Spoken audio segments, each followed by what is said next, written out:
Bonjour à tous. Bonjour. Ça va? Ouais, on est content de vous retrouver, content de nous retrouver ensemble. À la croix, tu as déclaré « Tout est accompli », payant le prix de chaque vie. Amen. On va taper des mains.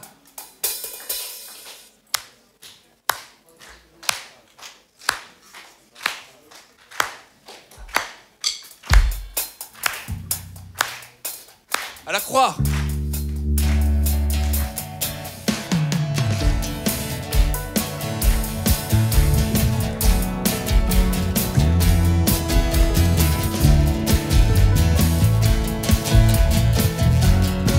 Encore.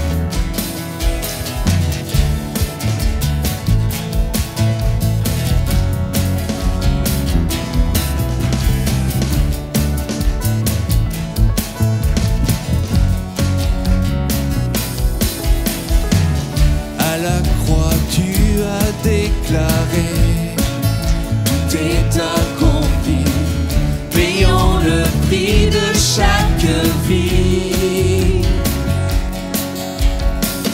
La mort n'a pu te retenir. Je sais que tu es ressuscité, libéré, racheté, délivré, pardonné. Je vivrai désormais pour toi. Libéré, racheté, délivré, pardonné. Je vivrai désormais pour toi.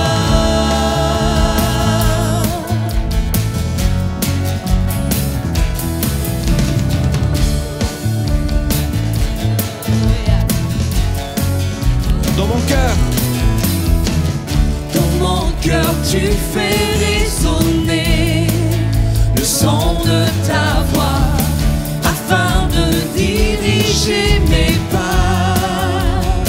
Tu es le rocher. Tu es le rocher de ma foi. Dieu d'éternité, je te suivrai. Libéré, racheté, délivré, pardonné. Je vivrai désormais pour toi.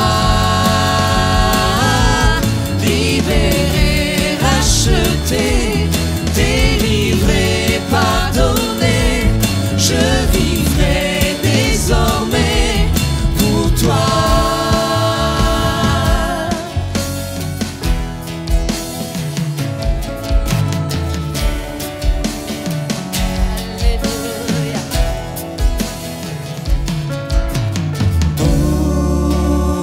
Oh, garde-moi toujours près de toi.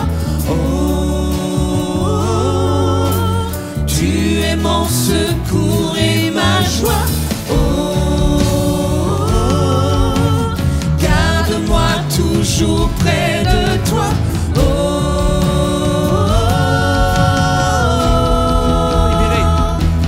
libéré, racheté, délivré, pardonné.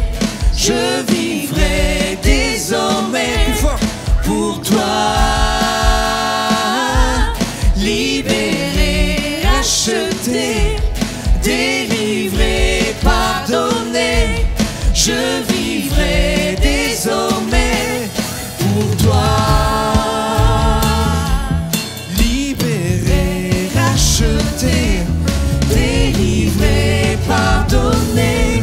Je vivrai désormais pour toi. Libéré, racheté, délivré, pardonné. Je vivrai désormais pour toi.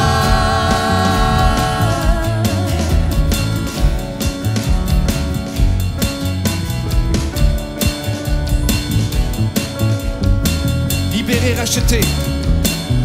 Libéré, racheté, délivré, pardonné. Je vivrai désormais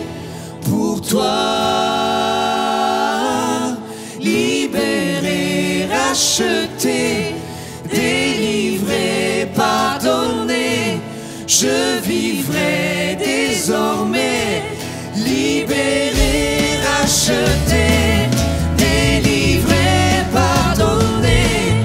Je vivrai désormais libéré, racheté, délivré, pardonné.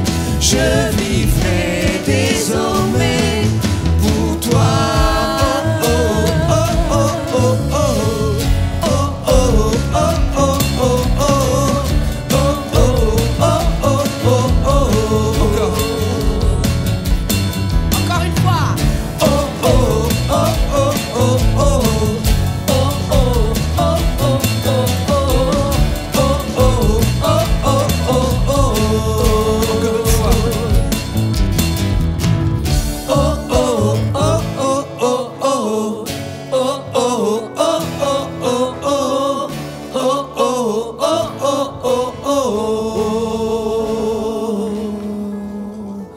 Seigneur, nous saluons ta présence, nous saluons l'Esprit qui est présent ici dans ce lieu, qui veut encore nous faire du bien, qui veut encore nous bénir, qui veut encore guérir ceux qui ont les cœurs brisés, ceux qui sont venus ici dans ce lieu avec des fardeaux. Seigneur, nous te rendons grâce, nous te bénissons parce que tu es notre Dieu, tu es notre roi et nous t'aimons.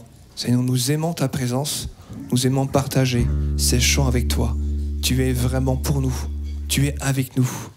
Sois béni, Seigneur. Alléluia. Tu traces un chemin, Seigneur. Alléluia.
Présent parmi nous.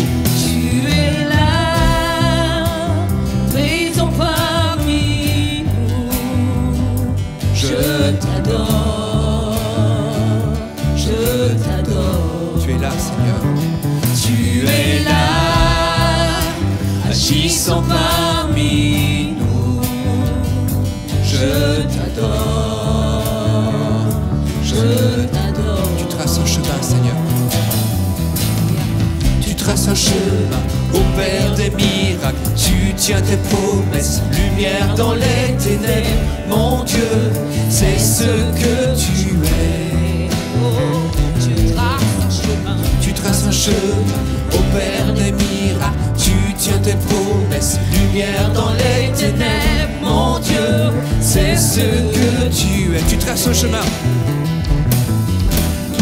Tu traces un chemin au Père des miracles, tu tiens tes promesses, lumière dans les ténèbres, mon Dieu, c'est ce que tu es. Tu traces. Alléluia. Tu traces un chemin au Père des miracles, tu tiens tes promesses, lumière dans les ténèbres, mon Dieu, c'est ce que tu es. Tu transformes nos vies, Seigneur. Tu es là, transformant nos vies. Je t'adore, je t'adore. Tu es là, sans le cœur brisé. Je t'adore, je t'adore. Tu transformes nos vies, Seigneur. Tu es là, transformant nos vies. Je t'adore, je t'adore. Tu restaures les cœurs brisés, Seigneur. Tu es là, tu restaures les cœurs brisés. Je t'adore, Seigneur. Tu traces un chemin, opères des miracles, tu tiens tes promesses, lumière dans les ténèbres, mon Dieu, c'est ce que tu es. Tu traces un chemin, Seigneur. Tu traces un chemin, opères des miracles, tu tiens tes promesses, lumière dans les ténèbres, mon Dieu, c'est ce que tu es. C'est ce que tu es, Seigneur. C'est ce que tu es. C'est ce que tu es. C'est ce que tu es. C'est ce que tu es. C'est ce que tu es, Seigneur. C'est ce que tu es. C'est ce que tu es. C'est ce que tu es. C'est ce que tu es.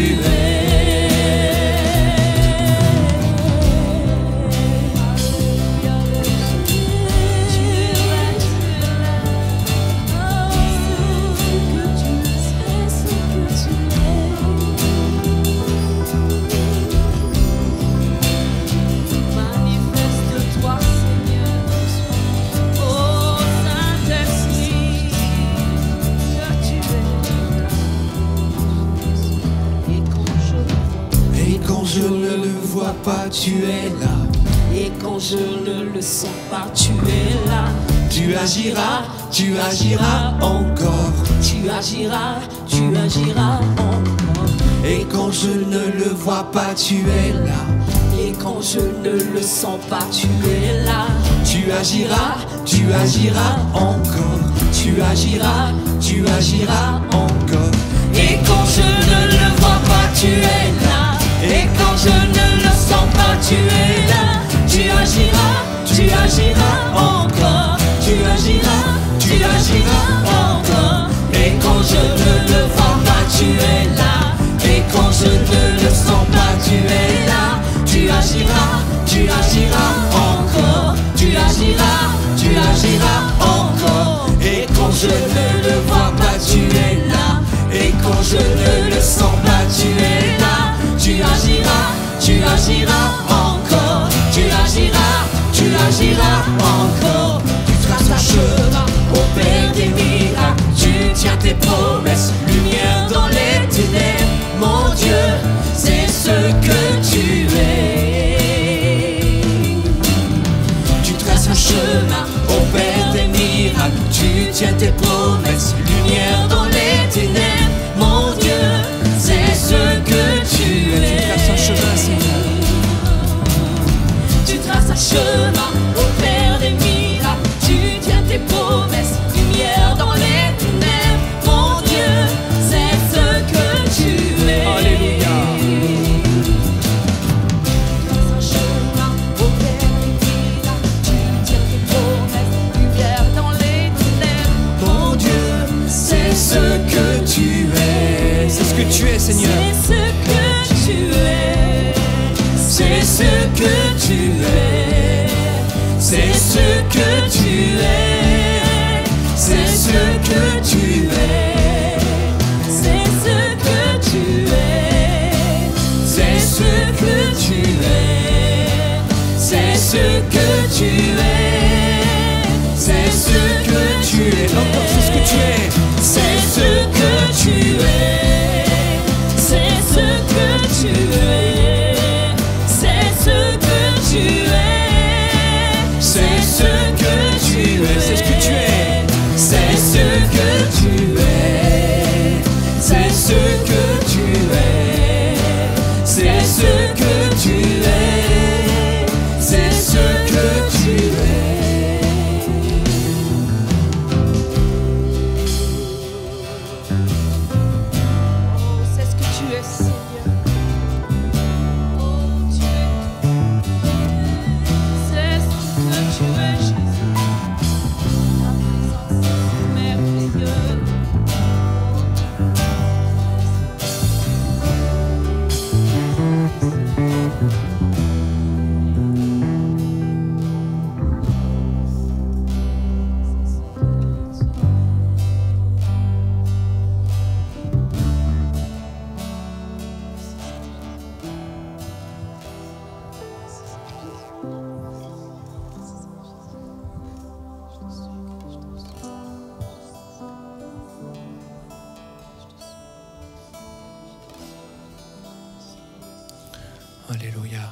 Les frères qui ont été désignés pour distribuer la Sainte Seine peuvent s'approcher. Alléluia. On va partager ensemble le pain et le vin, symbole que Jésus-Christ lui-même a partagé. Et il nous a enseigné aussi à partager afin de nous souvenir de sa mort, mais aussi de sa résurrection. Amen. Alléluia. On va partager un texte ensemble avant que les frères désignés puissent passer dans les rangs. Et ce texte se trouve dans l'évangile de Jean, au chapitre 3. Et comme Moïse éleva le serpent dans le désert, ainsi, il faut que le Fils de l'homme soit élevé, afin que quiconque croit en lui ne périsse pas, mais qu'il ait la vie éternelle. Dieu a tant aimé le monde qu'il a donné son Fils unique, afin que quiconque croit en lui ne périsse pas, mais qu'il ait la vie éternelle. Car Dieu n'a pas envoyé son Fils dans le monde afin qu'il jugeât le monde, mais afin que le monde soit sauvé par lui. Alléluia. Franck va rendre grâce pour les emblèmes. Amen. Père Saint, merci. Merci pour ta grâce. Merci pour ton amour, ta bonté, ta fidélité. Merci pour tout ce que tu fais, Seigneur, tous les jours dans nos vies. Nous te rendons grâce, Père, ce matin. Nous te louons, nous te bénissons parce que tu en es digne. Tu es le pain qui donne la vie, Jésus. Le pain qui est descendu du ciel. Tu as donné ta vie gratuitement à la croix pour que nous ayons la vie éternelle, Père. Ton sang a coulé pour que nos péchés nous soient pardonnés. Père, quelle grâce de t'appartenir, quelle grâce de te connaître, toi le seul vrai Dieu, le Dieu d'Abraham, le Dieu d'Isaac et de Jacob. Quelle grâce de te connaître, toi le rejeton de la racine de David, toi qui as donné ta vie à la croix. Le troisième jour, tu es revenu à la vie, tu es monté au ciel, tu es assis à la droite de Dieu le Père et tu intercèdes pour nous. Jésus, tu nous as aimés le premier, Seigneur. À la croix, tu as donné ta vie gratuitement pour nous, Père. Merci. Comment ne pas te dire merci, Père? Comment ne pas te bénir? Comment ne pas te louer? Comment ne pas t'exalter, toi la lumière du monde? Toi qui éclaires nos chemins, nos pas, toi l'étoile brillante du matin, toi la résurrection, toi la vie, Jésus. C'est toi le bon berger qui nous garde et qui nous protège. C'est toi le vrai cep, Seigneur. Nous restons attachés à toi et nous portons des fruits en abondance. Merci, Père. Merci pour ton amour sans condition. Merci pour ton amour sans fin, ton amour éternel, Seigneur. Merci pour la grâce que tu nous fais, Jésus. Apprends-nous aussi à nous aimer les uns les autres comme tu nous as aimés, Seigneur. Je bénis, Seigneur, ce symbole que nous allons prendre qui représente ton sacrifice à la croix, Seigneur. Que ceci nous aide à nous rappeler tout le jour, Seigneur, ce que tu as enduré pour nous et à t'aimer encore plus que tout dans nos vies. Père, merci pour tout. Merci pour ta grâce. Amen. Conformément à la Bible, il y a de nombreux chrétiens, de nombreuses personnes nées de nouveau ici. Ces personnes, donc frères et sœurs, vont pouvoir se lever. On va partager ensemble le pain et le vin. Et ceux qui ne sont pas nés de nouveau, alors on vous invite vraiment à bien écouter pour ceux qui peut-être sont là pour la première fois ou qui viennent de temps en temps. Voilà. Le pain et le vin, c'est vraiment un symbole pour que nos vies soient régénérées, soient transformées en sa présence. Amen. Alléluia. Saint-Esprit, quand il descend, oui, tout s'arrête. Alléluia.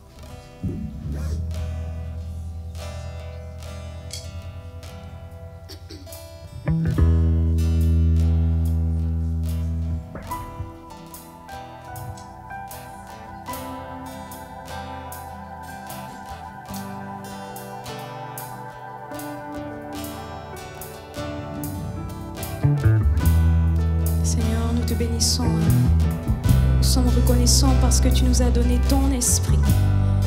C'est vraiment ton esprit, c'est l'esprit de Dieu. Merci Seigneur Jésus, parce que tu habites en nous. C'est pas juste des paroles, c'est pas juste une philosophie, non, c'est même pas une philosophie, c'est la vérité. Merci Saint-Esprit. Merci Saint-Esprit. Que ton nom soit glorifié, Jésus. Alléluia. Et quand il descend, et tout s'arrête, il y a transfert entre ciel et terre.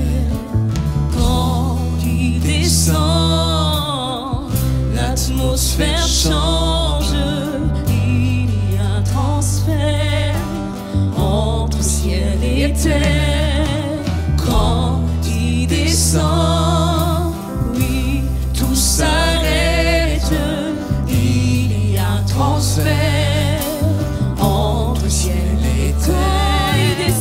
Quand il descend, l'atmosphère change. Il y a transfert entre ciel et terre. Et le Saint-Esprit est là. Esprit de Dieu. Le Saint-Esprit est là. Esprit de Dieu.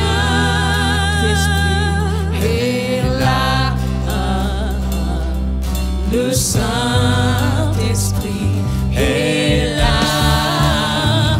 Les maladies s'enfuient, les aveugles voient, les paralytiques sautent de joie.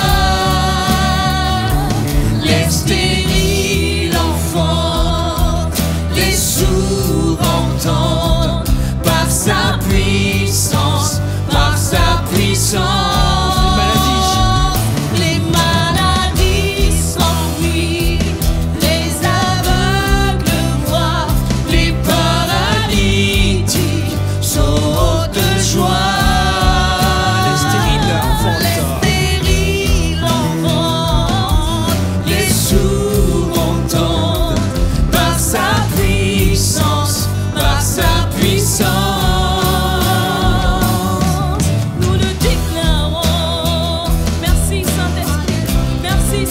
Parce que tu agis encore. Les miracles qui nous sont racontés dans la Bible, ils ne sont pas épuisés, tu agis. Et les aveugles peuvent vraiment voir, les paralytiques sont guéris dans le nom de Jésus et par la puissance du Saint-Esprit. C'est pourquoi nous croyons, nous espérons en toi, nous savons que tu agis encore. Par sa puissance, il transforme. Par sa puissance, il guérit. Par sa puissance, il renouvelle. Par sa puissance, il agit. Par sa puissance. Par sa puissance, il transforme. Par sa puissance, il guérit. Par sa puissance, il renouvelle. Par sa puissance, il agit.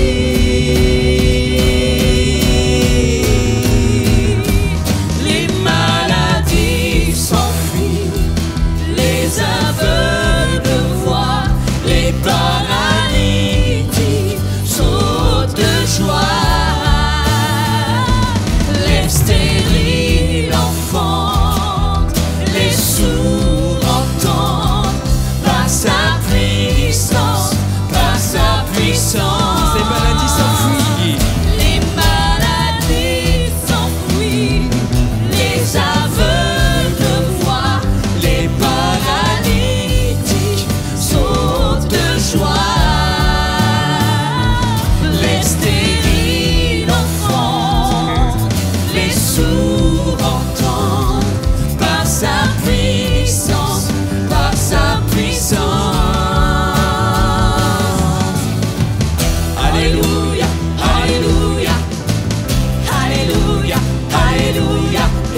promettant à l'Éternel, le Dieu de l'éternité. Alléluia. Béni soit ton nom, Seigneur éternel.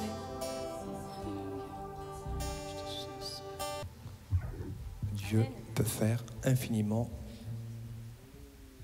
Qu'est-ce qu'il peut faire d'autre au-delà de ce qu'on peut penser, imaginer? Amen. On va prendre ce chant. Dieu de l'impossible.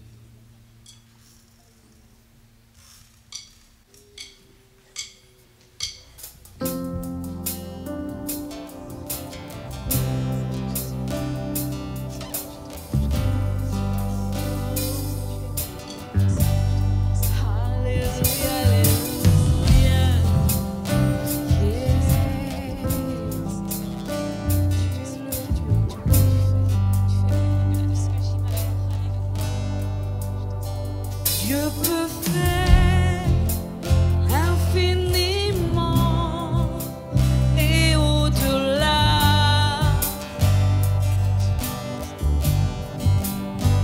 plus que tout ce que nous demandons, imaginons.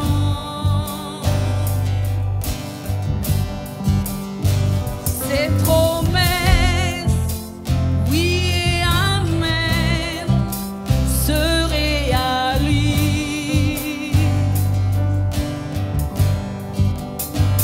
Sa parole, toujours sûre et certaine, s'accomplira.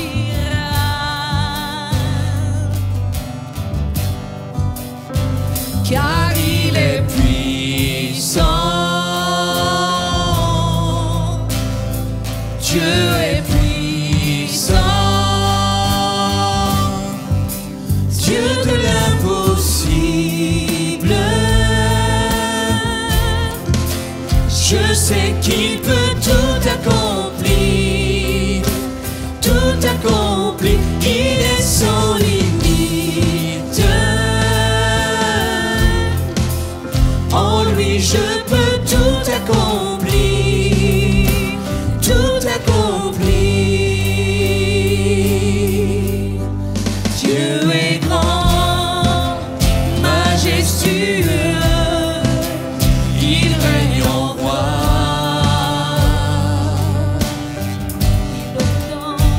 Il ordonne, il calme les tempêtes, il a tout pouvoir.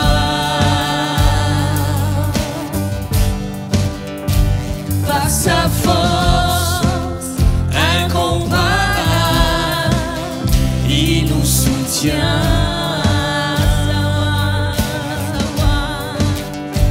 À savoir, tout ce qui était mort revient à la vie. Dieu de l'impossible, je sais qu'il peut tout accomplir, tout accomplir. Il est sans limite.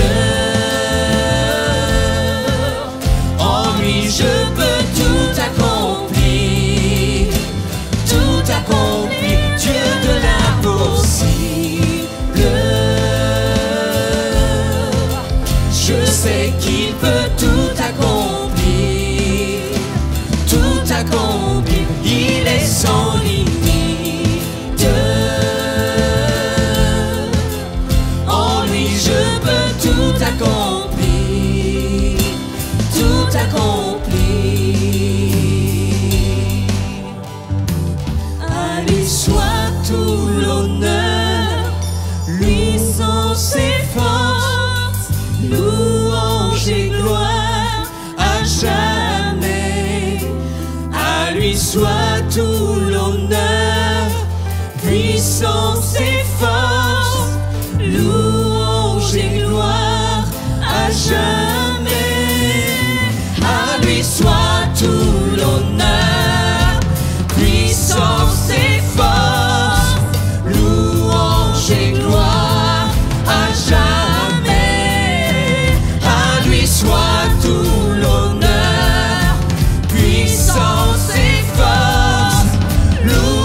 l'impossible.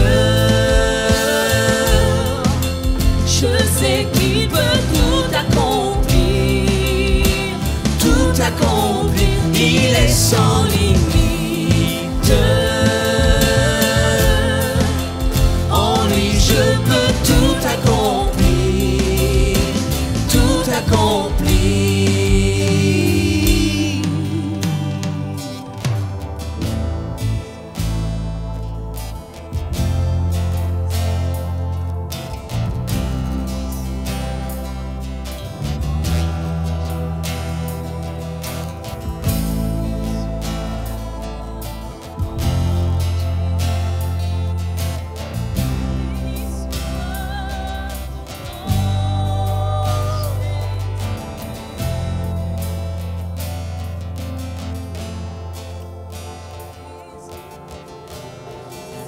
Alléluia, merci Seigneur. Merci Jésus. Parce que tu nous fais du bien encore, Jésus. Tu es bien présent ici dans ce lieu. Et nous ne sommes pas venus pour rien, nous sommes venus vraiment pour t'écouter et pour te donner ce que nous avons, Seigneur, dans nos vies, à l'intérieur de nous-mêmes, Seigneur. Tu connais toutes choses et il est bon de nous approcher de toi. Merci parce que tu as parlé, Seigneur, encore aujourd'hui. Et tu es capable encore de faire bien plus qu'on l'imagine. Alors sois béni. Sois loué, sois exalté pour qui tu es. Alléluia.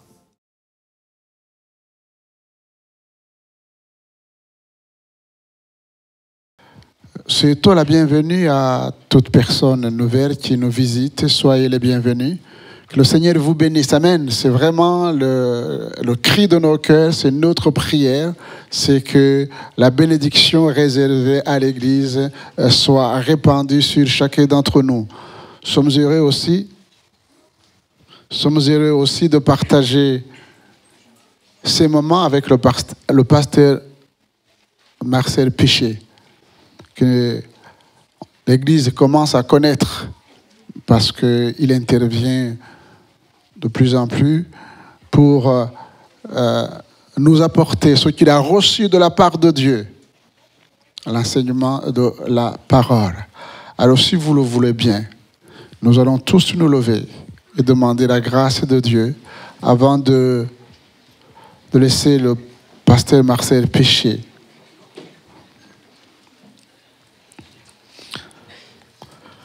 J'allais dire, ne prions pas pour que Dieu nous parle. Dieu, il va nous parler, mais priez pour que mon cœur, nos cœurs, reçoivent la parole de Dieu. Il va parler, le Seigneur. Mais est-ce que moi, je suis disposé à recevoir cette parole? C'est ça qui va faire la différence. Et si la parole de Dieu... il y a pas mal de choses qui se sont passées à l'écoute de la louange, des dons prophétiques, l'occasion de remettre nos vies en règle avec le Seigneur. Mais la parole de Dieu, c'est une puissance capable de nous changer. Amen. Est-ce qu'on peut tous prier ensemble? Peut-être chacun va élever sa voix en fonction de l'état de son cœur et demander au Seigneur vraiment de disposer nos cœurs pour écouter la parole de Dieu. Alléluia. Sois béni, Seigneur. Sois loué, sois glorifié. Sois béni pour ce temps mis à part, Seigneur, pour écouter ta parole. Ta parole, c'est une puissance pour changer les cœurs, pour changer les vies. Ta parole, c'est une lumière pour éclairer nos vies, Seigneur. Je prie pour que mon cœur soit sensiblement touché, vivement touché par ta parole. Merci, Seigneur, d'oindre ton serviteur, que la grâce de Dieu soit sur lui, que l'onction du Saint-Esprit soit sur lui, afin que, Seigneur, il ne soit pas du tout gêné, mais il puisse transmettre par le Saint-Esprit tout ce que tu as mis sur son cœur. Sois exalté, sois glorifié, Père, dans le nom de Jésus. Amen. Je laisse la place à notre frère, le pasteur Marcel Péché. Merci, Gérard. Nous sommes heureux de partager la parole du Seigneur, qui est une parole de vie. Et ce que Dieu veut faire encore parmi nous ce matin, c'est ce qu'il a toujours fait, apporter la vie là où il y avait la mort. Jésus dit ceci: « Je suis la résurrection et la vie. Celui qui croit en moi vivra même s'il meurt. Et quiconque vit et croit en moi ne mourra jamais. Crois-tu cela ? Dit-il à Marthe. Elle lui dit, oui Seigneur, je crois que tu es le Christ, le Fils de Dieu, qui devait venir dans le monde. Il y a deux applications à ce « je crois ». Il y a ce qu'elle a appris et il y a ce que Jésus veut lui communiquer comme étant quelque chose de présent, d'immédiat et d'efficace. Nous pouvons avoir reçu depuis longtemps, voire pour plusieurs depuis l'enfance, la connaissance de la parole de Dieu, des versets de la parole de Dieu. Mais peut-être qu'aujourd'hui, les uns ou les autres, nous en sommes à nous poser des questions. Mais qu'est-ce que Dieu fait pour moi aujourd'hui ? Elle savait que les promesses de Dieu allaient s'accomplir, elle connaissait la parole de Dieu. Seigneur, oui, je crois que tu es le Christ, le Fils de Dieu qui devait venir dans le monde. Je l'ai entendu, je le sais. Oui, mais est-ce que je le crois ? Est-ce que je le connais ? Est-ce que je l'expérimente aujourd'hui ? Et le Seigneur, c'est le Dieu d'aujourd'hui. Le Seigneur est le Dieu du maintenant. Il est le même hier, aujourd'hui et éternellement. Et ce que sa bouche a dit hier, il l'a accompli. Mais ce que sa bouche dit pour aujourd'hui, il l'accomplit encore. Et ce que sa bouche a dit pour demain, il l'accomplira. Parce que Dieu est fidèle et il est fidèle à sa parole. Lorsque nous nous tournons vers Dieu, nous nous rendons compte que nos conceptions par rapport à cet esprit de résurrection, par rapport à la résurrection de Jésus, est quelque chose qui peut être variable selon les individus, selon les personnes. Et le sujet de mon partage aujourd'hui, c'est les diverses réactions face à la résurrection de Jésus. Parce que les uns comme les autres, nous avons une perception différente de ce que le Seigneur a fait.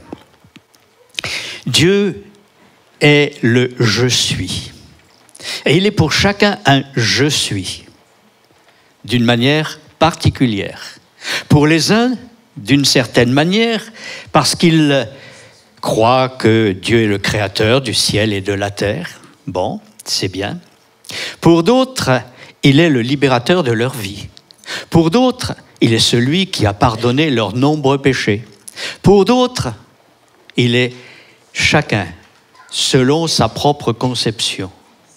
Or, Dieu est le Dieu de l'univers et il est le Dieu de toute l'humanité. Et pour toi, ce matin, il y a une parole particulière. Il y a une action particulière de Dieu pour ta vie. Une résurrection de ce qui était autrefois un mode de vie et peut-être depuis des années pour marcher avec Dieu. Tu as connu le Seigneur dans ton enfance et aujourd'hui, eh bien, tu continues à marcher, à être dans des assemblées, à prier le Seigneur, à avoir la communion fraternelle. Mais en réalité, il y a quelque chose qui, depuis quelque temps, a diminué dans ton cœur. Il y a comme un assoupissement, un sommeil, voire une mort. Lorsque Lazare est décédé, il nous est dit que Jésus a annoncé « Notre ami Lazare dort, mais je vais le réveiller. » Alors, un des disciples dit « Mais alors, s'il dort, c'est un bon signe. Il sera guéri, il va guérir. » Et Jésus dit « Non, Lazare est mort. » Il y a peut-être des Lazares parmi nous. L'Écriture nous dit que Jésus aimait Marthe et Marie et Lazare. Il descendait souvent dans cette famille. Il les aimait. Et pourtant, lorsqu'on lui a dit « Celui que tu aimes est malade », il n'a pas bougé. Parce qu'il fallait qu'il s'accomplisse quelque chose de particulier dans sa vie. Et dans la vie des disciples. Alors que tu es peut-être, toi, au milieu d'une assemblée ici, dans un problème particulier, profond, et que tu te dis, mais ce que j'ai connu au début de ma vie chrétienne, ce que j'ai pu voir se développer, et même les miracles dont j'ai été témoin, la guérison dont j'ai été le bénéficiaire, eh bien, aujourd'hui, je ne vois plus ces choses. Et mon âme est fatiguée. Et finalement, comme les disciples, il nous est dit, ils s'endormirent de tristesse. Les temps sont difficiles. Et les uns comme les autres, nous passons, ou nous sommes passés, par des temps difficiles. Et là même où autrefois, nous aurions dit, Seigneur, tu es vainqueur. Je t'ai confié ma vie, je t'appartiens, je vais de l'avant avec toi. Aujourd'hui, tu soupires profondément et tu dis, bof, est-ce la peine de résister? Vaut-il la peine de continuer? Jésus est la résurrection et la vie. Et celui qui croit en moi vivra, même s'il meurt. Peut-être tu t'es endormi du sommeil d'une mort spirituelle et le monde a gagné ton cœur. Il a pris la place de Dieu. Tes sentiments, tes pensées, tes désirs se sont tournés vers les choses que le monde aime et que autrefois tu aimais aussi. Et voilà que de nouveau, il y a une lassitude. Et tu te dis, mais aujourd'hui, puis-je encore connaître la joie de mon salut? Puis-je encore voir les œuvres de Dieu dans ma vie? Oh, on peut le chanter. Le Seigneur est ici, on l'a chanté tout à l'heure. Et il est là, il est puissant, il peut faire tout à merveille. Rien n'est impossible à Dieu. Mais tout est possible à celui qui croit. Alors, est-ce que notre foi, ce « je crois » est comme pour Marie, la récitation d'un credo? Simplement parce que nous avons appris cela depuis le début. La parole de Dieu nous l'a dit et nous avons dit, eh bien d'accord, oui, je le crois. Ou est-ce que c'est, si tu crois, tu verras la gloire de Dieu? Et donc le Seigneur nous interpelle les uns les autres ce matin et il nous dit, crois parce que ma parole est fidèle. Crois parce que mon esprit est avec toi. Mieux, il est en toi. Crois, ne te laisse pas abattre par les raisonnements de ce monde, par les discussions qui sont à l'intérieur de toi-même et qui amènent une division à l'intérieur, une dépression. Crois, saisis la victoire que le Seigneur te donne par sa résurrection. Et considère sa résurrection comme étant quelque chose qui te concerne aussi. Donc, nous allons nous reporter dans Jean au chapitre 20, l'évangile de Jean, chapitre 20, où il est question de la résurrection de Jésus. Et je voudrais que cette résurrection de Jésus nous intéresse personnellement à titre individuel et que ce soit une résurrection pour nous aujourd'hui, maintenant. J'en profite pour faire un petit peu de sens du français, là. Maintenant. Pendant que ma main tient cette situation, aujourd'hui. Maintenant. Le Seigneur agit. Maintenant, aujourd'hui, dans ta vie, le Seigneur agit. Jésus-Christ est toujours le même. Hier, aujourd'hui, éternellement. Et maintenant, il veut répondre à ton besoin. Jean chapitre 20, verset 1er. Le premier jour de la semaine, Marie de Magdala se rendit au sépulcre dès le matin, comme il faisait encore obscur, et elle vit que la pierre était ôtée du sépulcre. Quel fardeau! Elle était remplie d'amour pour le Seigneur. Elle avait préparé tous les aromates ainsi que les autres femmes avec elle. Elle s'était levée de très bonne heure. Elle est allée vers le sépulcre pour rendre un dernier hommage humain au Seigneur. Et elle désirait vraiment lui montrer, enfin manifester son amour pour Jésus. Tu es venu et tu aimes le Seigneur. Tu as fait des expériences avec lui. Et puis, il y a eu l'action de la mort, du sommeil spirituel. Et aujourd'hui, peut-être que ton service est comme celui de Marie. Elle venait avec un raisonnement intellectuel en se disant, mais qui nous roulera la pierre? Je voudrais vraiment aimer mon Seigneur et apporter quelque chose de particulier. Mais voilà qu'il y a une grande pierre, une sorte de meule cylindrique,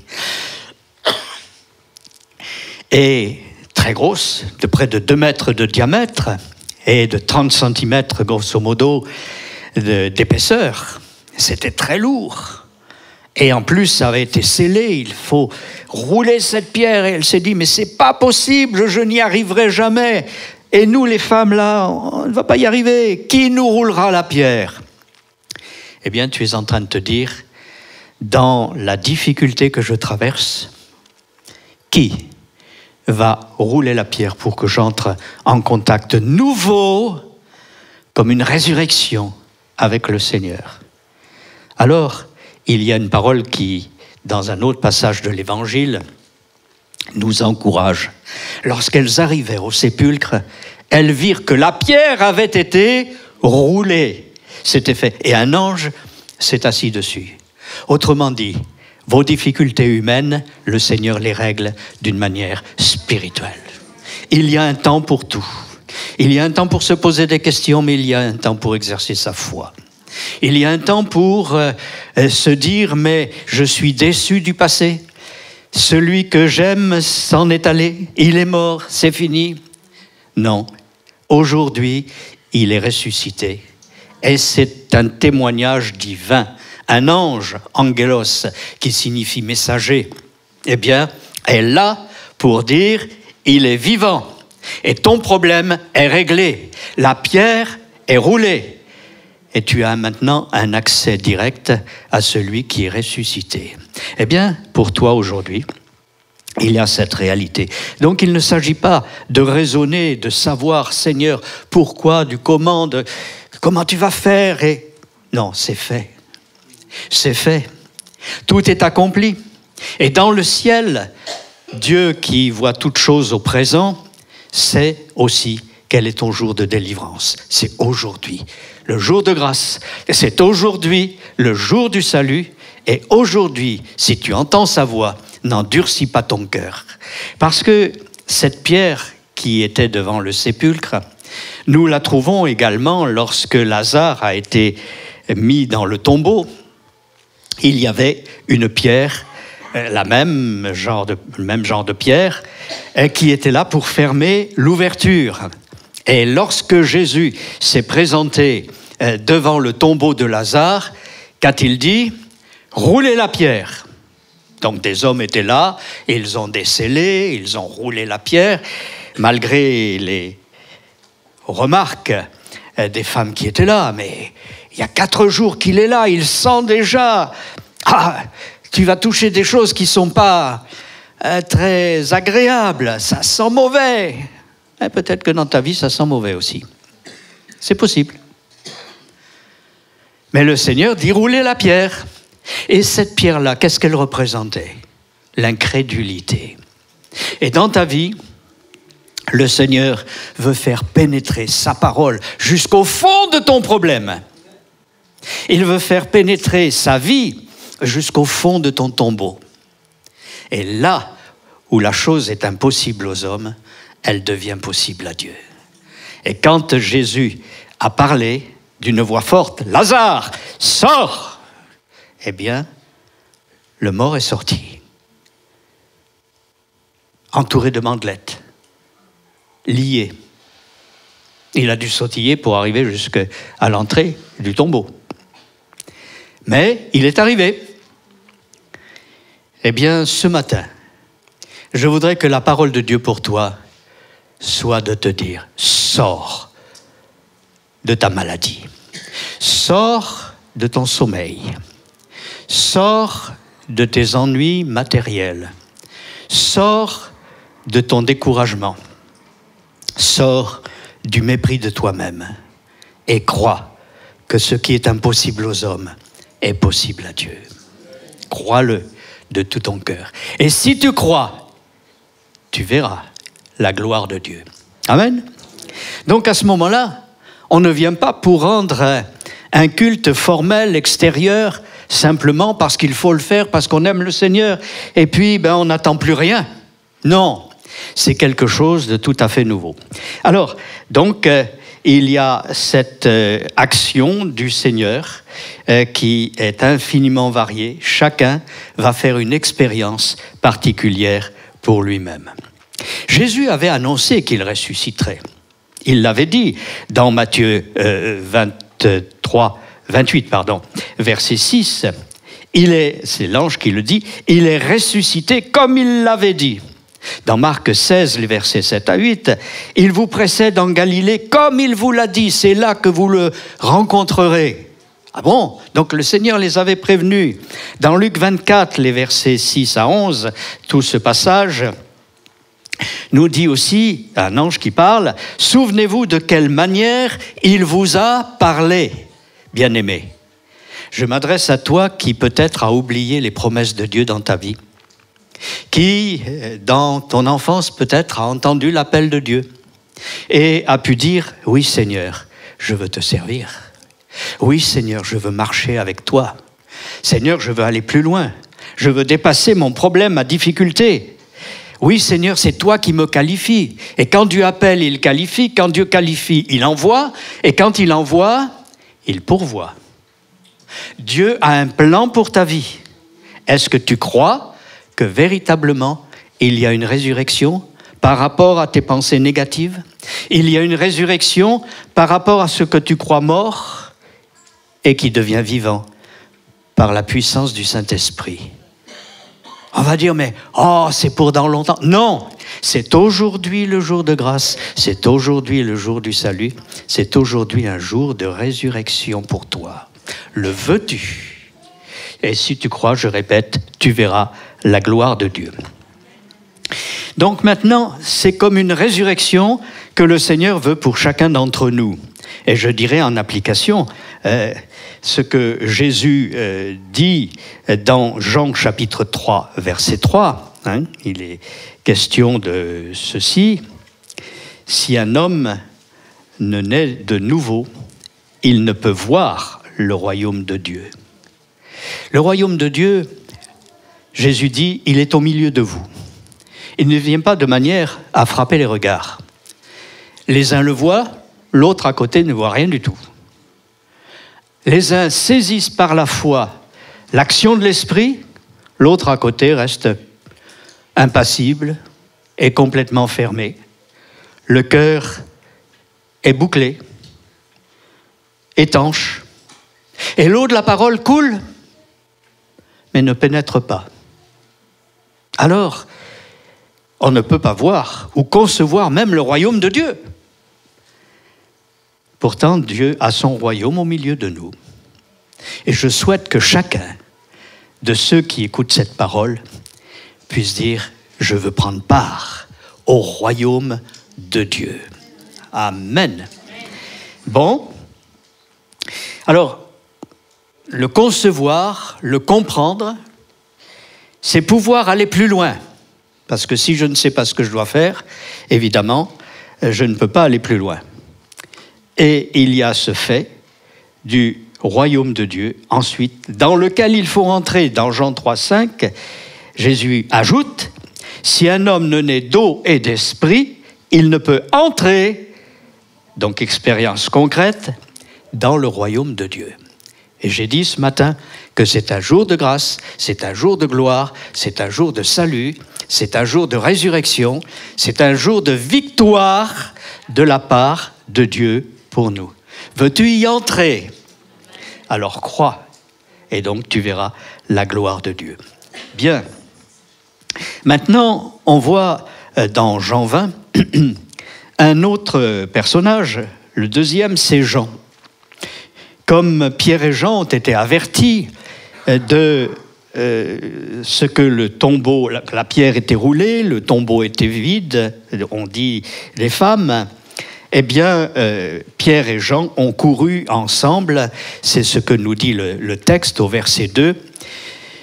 Elle courut vers Simon-Pierre et vers l'autre disciple que Jésus aimait, c'est Jean, et elle leur dit, « Ils ont enlevé du sépulcre le Seigneur et nous ne savons où ils l'ont mis. » Pierre et l'autre disciple sortirent et allèrent au sépulcre. Ils couraient tous deux ensemble. C'est bien de courir, parce qu'ils avaient soif de vérifier l'authenticité de cette bonne nouvelle.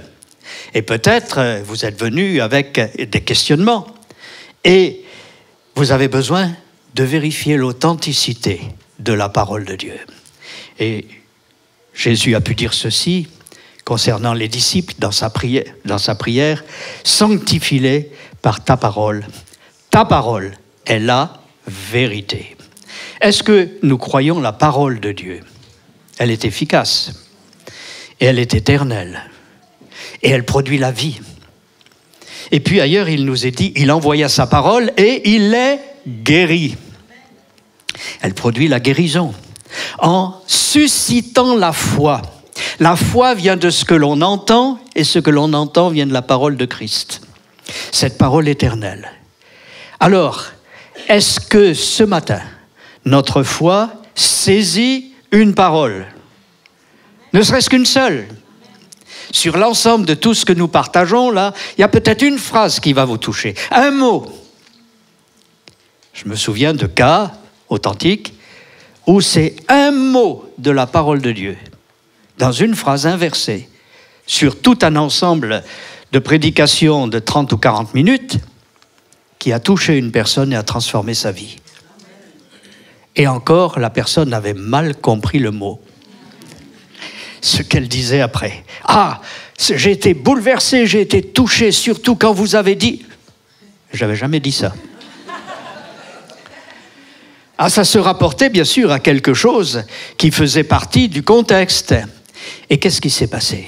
Eh bien, le Seigneur a utilisé une parole de la prédication, l'a appliquée par son esprit au cœur de la personne, en lui donnant une révélation personnelle et qui n'avait rien à voir avec ce qui était apporté pour l'ensemble. Eh bien, ce matin, il y a peut-être une parole pour toi.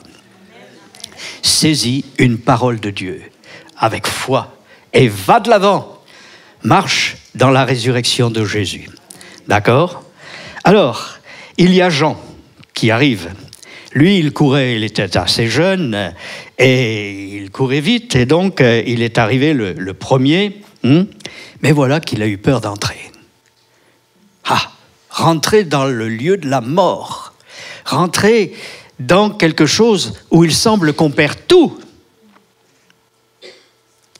On parle de naître de nouveau. Si un homme ne naît de nouveau, il ne peut voir le royaume de Dieu. Mais pour naître de nouveau, eh bien, il faut être mort. Ben oui. Alors, ce n'est pas la mort physique. Mais le Seigneur parle de choses très particulières. C'est la mort à soi-même. La mort au passé. 2 Corinthiens 5, 17, les choses anciennes sont passées et toutes choses deviennent nouvelles. Et Jean, qui était le plus jeune de l'équipe des disciples, était par forme traditionnelle toujours à côté de Jésus, que ce soit au niveau des repas et autres. Il était le plus jeune et c'est le plus ancien, le responsable, qui prenait soin de lui. Et il était donc à côté de Jésus. C'est lui qui s'est penché sur le sein de Jésus, sur sa poitrine, pour poser la question, « Qui est-ce qui va te livrer ? Dis-moi, à l'oreille, là !» Et quand il nous est dit qu'il s'est penché, c'est parce qu'il était là, à côté, et ils étaient donc allongés sur les canapés, comme on mangeait à la romaine à l'époque. Et donc, Jean était très attaché à la personne de Jésus. Et c'est pourquoi les autres le voyaient bien. Et ils se sont dit, c'est le disciple que Jésus aimait. Et lui-même était très attaché au Seigneur. Alors, ce matin, tu es très attaché au Seigneur. Je m'adresse à quelqu'un de particulier. Tu aimes le Seigneur. Tu as vu bien des choses dans ta vie grâce à son intervention. Et même si aujourd'hui tu es vivant, c'est parce que le Seigneur est intervenu dans ta vie. Si aujourd'hui tu es un couple heureux avec ton mari ou ton épouse, c'est parce que le Seigneur vous a changé. Il est intervenu dans ta vie. Si aujourd'hui tu as de beaux enfants, rends grâce à Dieu, parce que le Seigneur t'a béni. Et tu es attaché au Seigneur, oui. Mais lorsqu'il est question de mourir avec lui, lorsqu'il est question de renoncer à soi-même, pour dire, comme dira plus tard l'apôtre Paul, « J'ai été crucifié avec Christ, ce n'est plus moi qui vis, c'est Christ qui vit en moi. Et si je vis maintenant, je vis dans la foi au Fils de Dieu qui m'a aimé et qui s'est donné lui-même pour moi. » Galates 2, 20. Et donc, il y a des réalités qui sont là. Le Seigneur désire que nous laissions de côté nos vieilles hardes, nos vieilles nippes, employez les mots que vous voulez, nos vieux vêtements, nos vieilles habitudes, nos vieilles traditions qui font qu'on vient simplement par habitude, parce que c'est l'heure du culte, parce que c'est le jour du culte, ou qu'on va faire sa prière, parce que c'est un temps nécessaire. Et... oui, mais est-ce que tu as la vie? Le Seigneur veut plus qu'une religiosité. Dieu n'a que faire de notre religiosité. Dieu n'est pas religieux. Il est le Dieu de la nature, il est le Dieu de l'univers, il est le Dieu de toute l'humanité. Il est Dieu, au-dessus de tous les noms. Créateur du ciel et de la terre, du monde angélique invisible, comme du monde visible de l'humanité. Et ce ne sont pas nos petites phrases, excusez-moi, je vais dire nos petites louanges, même si elles sont vraies et belles, et Dieu les accorde, les reçoit. Et il nous accorde sa bénédiction. Mais il se met à notre portée. Il nous tend la main. Et ce Dieu-là, il veut répondre à ta prière. OK? Donc, nous allons un petit peu plus loin pour laisser tomber les choses anciennes. Et il a été nécessaire pour Jean, quand il a vu le noir dans le tombeau, il s'est dit, oh là, moi ça, c'est pas pour moi, hein. Il a eu peur. Et peut-être, tu te dis, la mort à soi-même, le renoncement à soi, la capitulation de mes propres pensées pour suivre la volonté de Dieu, c'est pas facile. J'ai peur. Alors il y a Pierre qui arrive. Lui, un peu essoufflé, il est d'un âge plus avancé, il a la quarantaine passée. Il arrive et directement, il descend les quelques marches jusqu'à l'entrée du tombeau. Et là, immédiatement, il entre à l'intérieur du tombeau. Pourquoi? Parce qu'il a fait l'expérience de la mort à lui-même lorsqu'il a renié son maître. Ah, il a vu quelque chose de très fort. Et il est parti en pleurant amèrement, en se disant « Misérable que je suis, j'ai renié mon maître. » Et il est mort à lui-même. Ce que Dieu nous demande, c'est de considérer qui nous sommes en réalité à ses yeux. Nous sommes des êtres bien-aimés, mais nous sommes des êtres pécheurs. Et le Seigneur désire que nous soyons conscients de qui nous sommes. Pécheurs, pécheresses, il ne faut pas avoir peur des mots. Pécher signifie manquer le but, qui était le bon but de Dieu pour notre vie. Se fourvoyer, se perdre en forêt, ou tomber dans un ravin. selon les diverses expressions grecques ou hébraïques.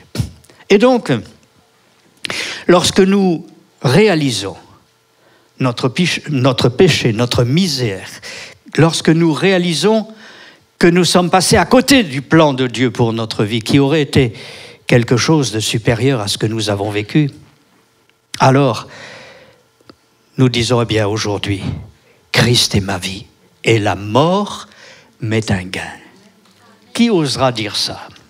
Non pas forcément la mort physique, mais cette mort à moi-même, à ce vieux moi, à ces vêtements déchirés, souillés, qui sont l'image de mon âme intérieure.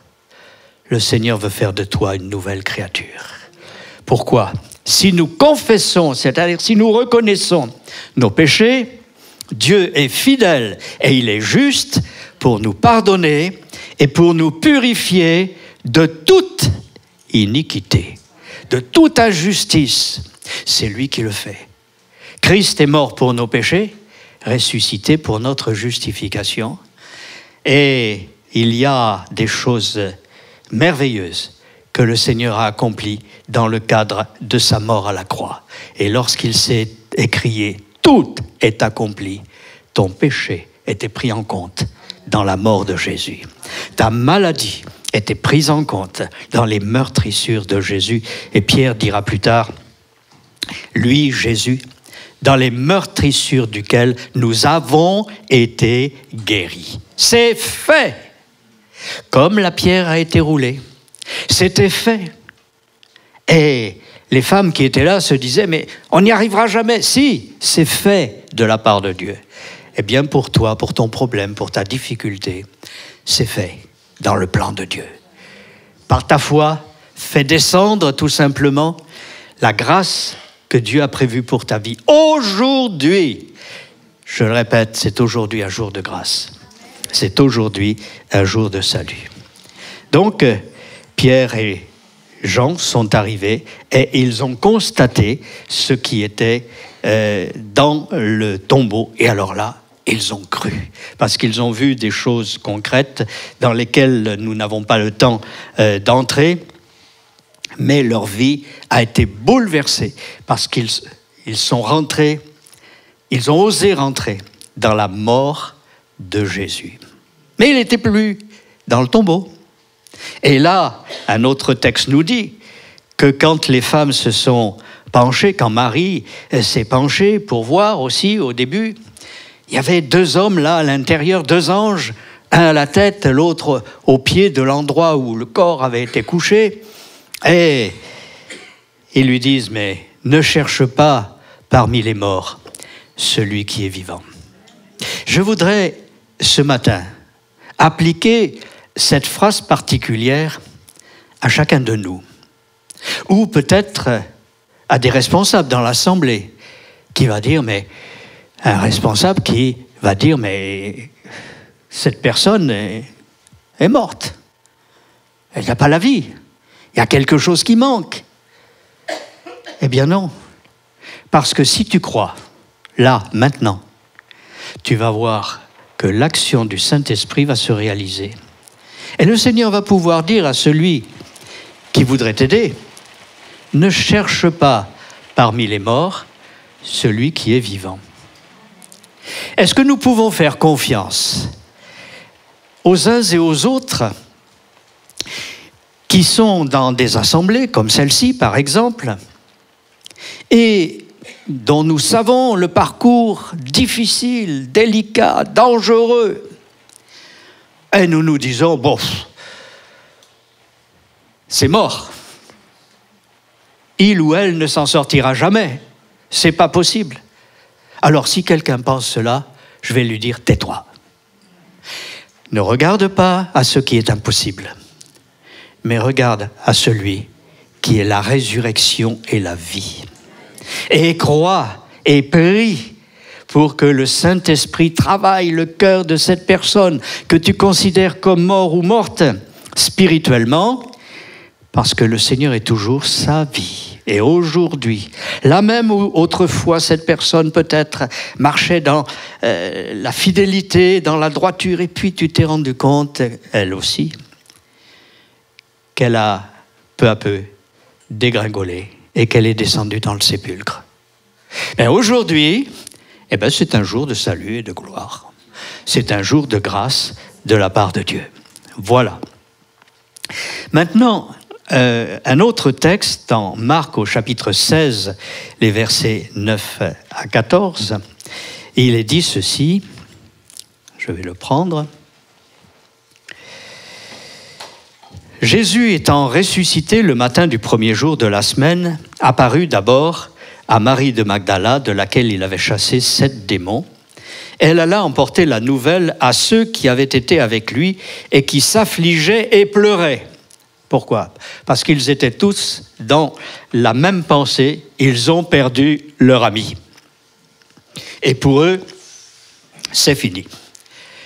Vous savez, il y a des groupes où bien souvent on est en train de s'affliger de toutes sortes de choses. Si Dieu est le Dieu de la vie, pourquoi, dans certains groupes, dans certaines réunions, sommes-nous là en train d'entendre « Oh misérable que je suis, oh misérable que... » Bon, que tu es, que nous sommes. Si ce n'est pas une conviction de péché, là il y a un autre problème. C'est de regarder continuellement à ce qui nous manque. Regarder continuellement à ce qui nous fait souffrir. Regarder continuellement à ce qui nous déplaît. Et vous savez, il y a une telle qui a dit ceci, et puis il y a l'autre qui a fait cela, et puis, on s'en sortira jamais. C'est faux. Merci pour le amen. Parce que le Seigneur est celui qui donne la vie. Alors, parlons de la vie, célébrons la vie, manifestons la vie par le Saint-Esprit. Et ne restons pas avec un visage triste qui sort comme il est rentré. Mais puissions nous dire, je suis rentré avec mes fardeaux et je sors avec ma victoire. Gloire à Dieu. Et il y en a qui traînent leur fardeau pendant 15, 20, 30 ans, voire toute leur vie. Pourquoi ? Parce qu'ils n'ont pas cru à la parole de résurrection. Alors, quelqu'un croira-t-il aujourd'hui à la parole de résurrection de Jésus? Sois une nouvelle créature. Entre dans la victoire de ton maître. Entre dans la joie de ton maître. Continue ta marche. Ne te fatigue pas, ne te lasse pas, n'abandonne pas. Parce que le Seigneur est avec toi. Mieux, il est en toi. Amen. Donc il y avait des disciples qui étaient là et ils étaient tous en train de pleurer la perte de leur ami. Et quand ils entendirent et ils virent qu'il vivait et que les femmes donc l'avaient vu, ils ne crurent point. Voilà le problème. Il y en a qui vous disent, mais moi le Seigneur a vraiment transformé ma vie. Ah ouais, ah bon. Et puis un autre dit, Alléluia, quelqu'un a prié pour moi hier, je suis guéri. J'en ai eu plusieurs cette semaine. Eh bien, le Seigneur est celui qui ressuscite les morts aussi, qui guérit les malades, il n'a pas changé, et qui délivre ceux qui ont des actions mauvaises dans leur vie, des addictions, toutes sortes de choses.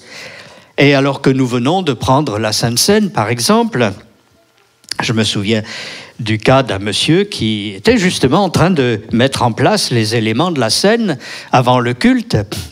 Et je me suis approché de lui, je lui ai mis la main sur l'épaule, je lui ai dit, mon frère, voyez ce que vous êtes en train de faire là ?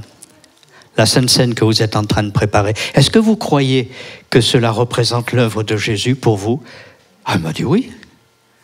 Alors prenez donc la victoire sur votre tabagisme. Ah, il a sursauté. Il m'a dit, comment vous le savez ? Ben, je le sais. Et puis...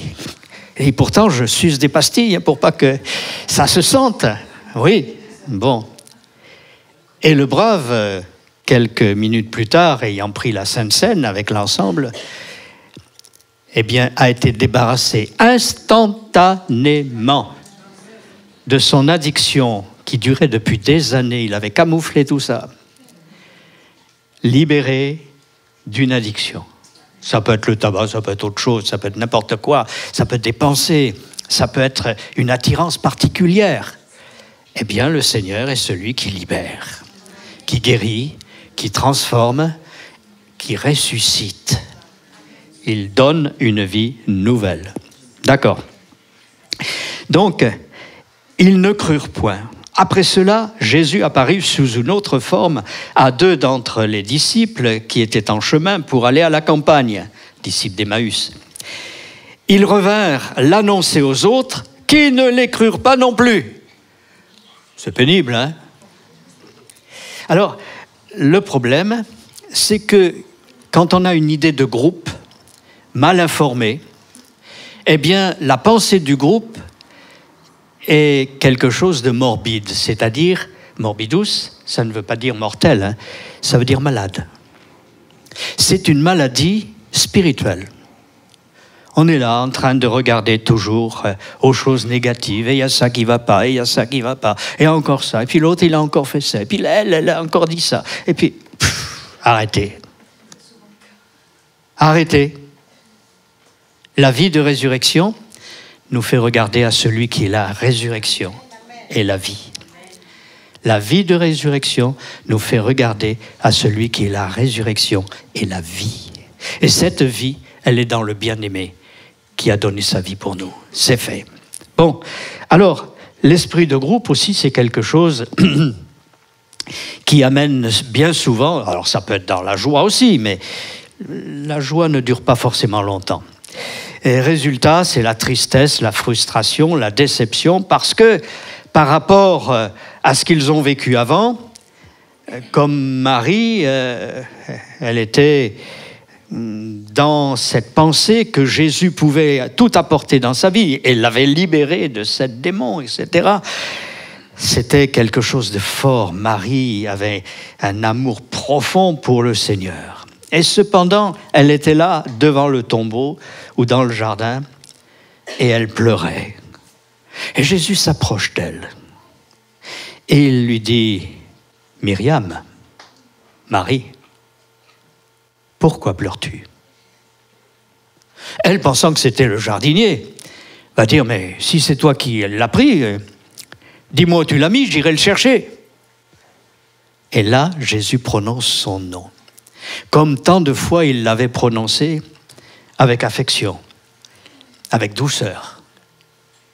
Est-ce que quelqu'un voudra entendre Jésus ce matin l'appeler par son nom, homme ou femme, peu importe, pour dire, toi, mon fils, toi, ma fille, je t'aime d'un amour éternel. J'ai donné ma vie pour toi.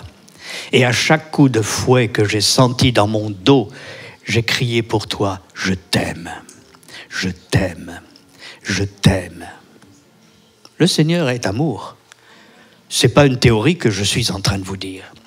Ce sont des réalités de l'Esprit de Dieu qui nous dit aujourd'hui, Dieu est amour, mais d'une manière concrète pour ta vie personnelle, pour ton problème particulier, pour le déchirement de ton cœur à cause de telle relation qui peut-être a été détruite. Le Seigneur est toujours le même. Et il te dit encore aujourd'hui, ce matin, je t'aime d'un amour éternel. Quelle que soit ta situation, je suis le maître du temps et des circonstances. Fais-moi confiance, confides, c'est-à-dire avec foi. Mets ta foi en moi, parce que quand Dieu parle, ce que sa bouche dit, sa main l'accomplit. Amen. Donc, quelles que soient les méthodes par lesquelles le Seigneur s'adresse à nous, on peut dire que les principes divins sont toujours les mêmes. Dieu est amour, c'est un principe fondamental. Il a tout fait par amour. Dieu est lumière, il veut que sa lumière descende dans ton cœur. Dieu, alors tous les attributs de Dieu, qui sont bien nombreux, peuvent se manifester dans ton cœur aujourd'hui. Mais la façon dont le Seigneur va manifester cela pour ta vie est spécifique. nous avons tous un caractère particulier. Bon oui, on n'est pas des clones, ni des clowns. On a une réalité qui nous est propre. On reconnaît le son de la voix, on reconnaît la démarche, on reconnaît le physique. Et au physique correspond un caractère, un tempérament d'abord, et puis avec l'éducation, un caractère. Voilà. Il y en a qui ont bon caractère, il y en a qui ont un mauvais caractère. Bon, ça se corrige. Hein. Eh bien, le Seigneur agit en fonction de qui nous sommes. Et le Dieu de Pierre n'est pas le Dieu de Paul. Le Dieu de Paul n'est pas le Dieu de Philippe. Le Dieu de Philippe n'est pas le Dieu de Pierre, Paul, Jacques, Jean, Philippe, Barthélemy, etc. Chacun a une vision, c'est le même Dieu bien sûr, hein, a une vision spécifique de qui est le Seigneur pour sa vie. Et à cause de cela, il a un plan précis pour la vie de chacun d'entre nous. Il ne va pas demander les mêmes choses à tous. Les uns d'une manière, les autres d'une autre. Dieu appelle, il qualifie, il envoie et il pourvoit pour un service spécifique. Mais nous sommes tous serviteurs de Dieu, serviteurs et servantes de Dieu. Alors, ce matin, si nous réalisons au milieu d'un groupe que certaines choses ne sont pas selon nos désirs, nous pouvons dire, eh bien Seigneur, parle-moi, parle à mon cœur, console-moi, qualifie-moi, envoie-moi. D'accord ? Et le Seigneur va aussi pourvoir lorsqu'il envoie. Enfin, il y a un petit peu plus loin, les versets 24 à 29 du chapitre 20 de Jean, un certain Thomas. Alors on dit quelquefois, Thomas, bon, c'est l'incrédule, hein, c'est quelqu'un qui est difficile. Bon. Mais Thomas était-il vraiment incrédule ? On se rend compte dans Jean 11, verset 16, par exemple, que quand Jésus s'en va vers Jérusalem et qu'il parle de Lazare, il va dire, s'il faut aller mourir, nous mourrons avec toi. Allons avec lui afin de mourir. Est-ce de l'incrédulité ? Pas du tout. Mais là, dans l'état de choses, il a entendu des nouvelles disant, il est ressuscité, disant, il a fait telle chose, nous l'avons vu. Et puis, il semble que les informations sont contradictoires. Alors il dit, stop là. Hein ? Moi, je veux bien croire, mais je veux voir des faits concrets.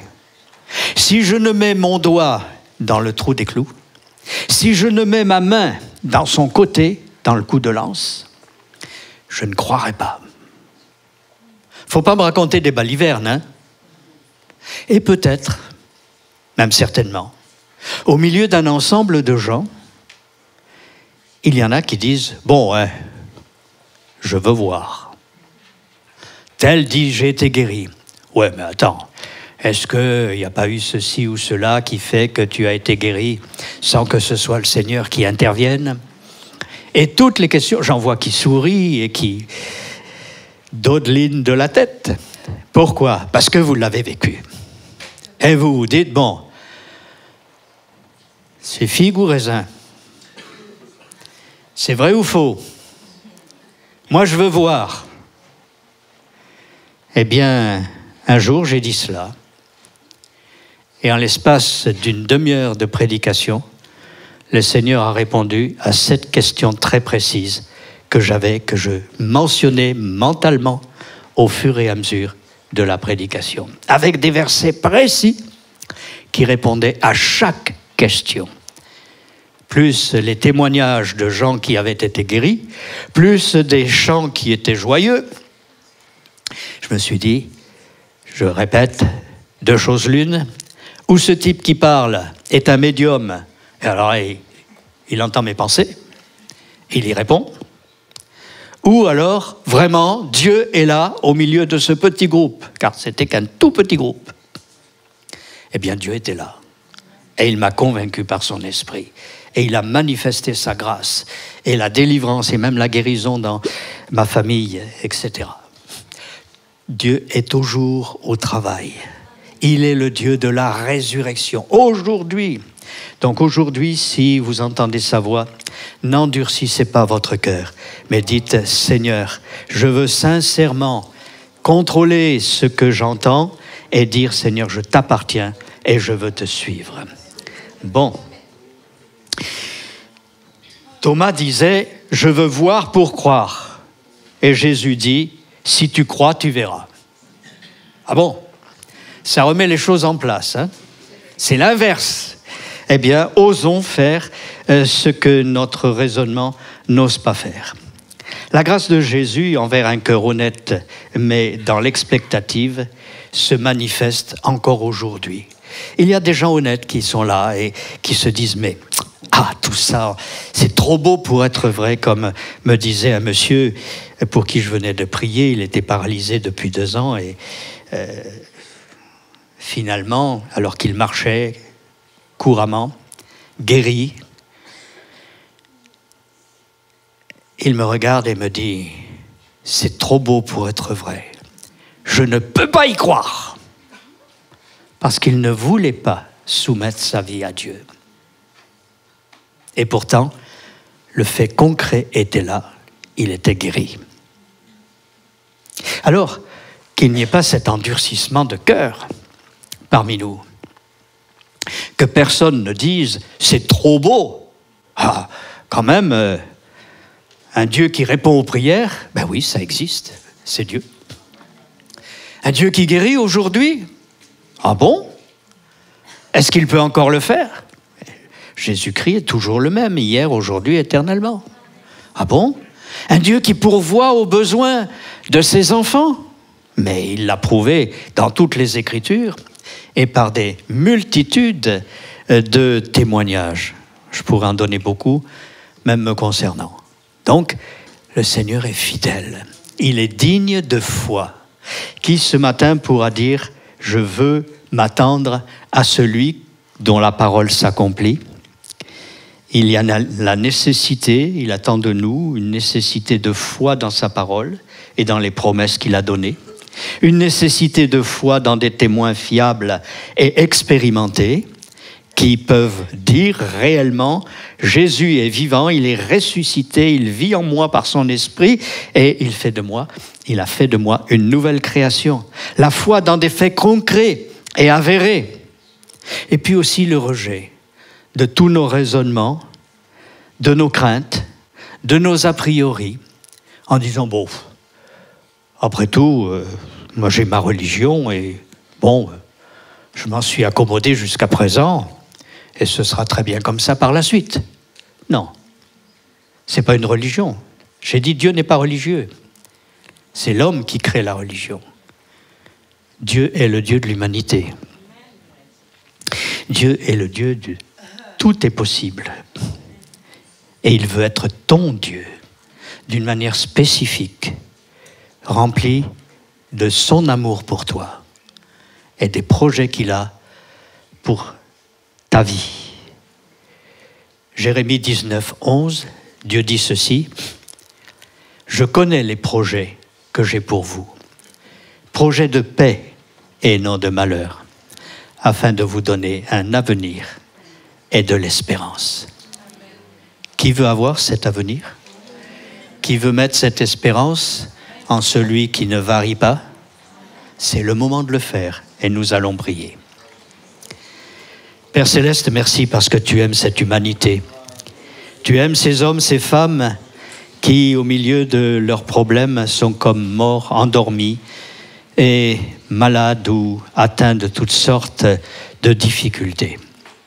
Seigneur, ta grâce dépasse tous nos impossibles, tout ce qui est irréalisable humainement parlant, parce que tout est possible à Dieu. Que ceux qui entendent cette parole puissent maintenant dire Seigneur, je me confie en toi. Tu es la résurrection et la vie. Et je veux vivre maintenant de ta vie. Comme finalement le dira Paul, si je vis aujourd'hui, je vis dans la foi au Fils de Dieu qui m'a aimé et qui s'est donné lui-même pour moi. Merci pour ton amour, pour chacun d'entre nous.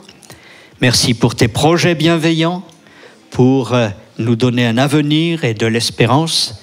En toi seul, nous avons tout pleinement et nous te glorifions, Père, dans le nom de Jésus. Amen.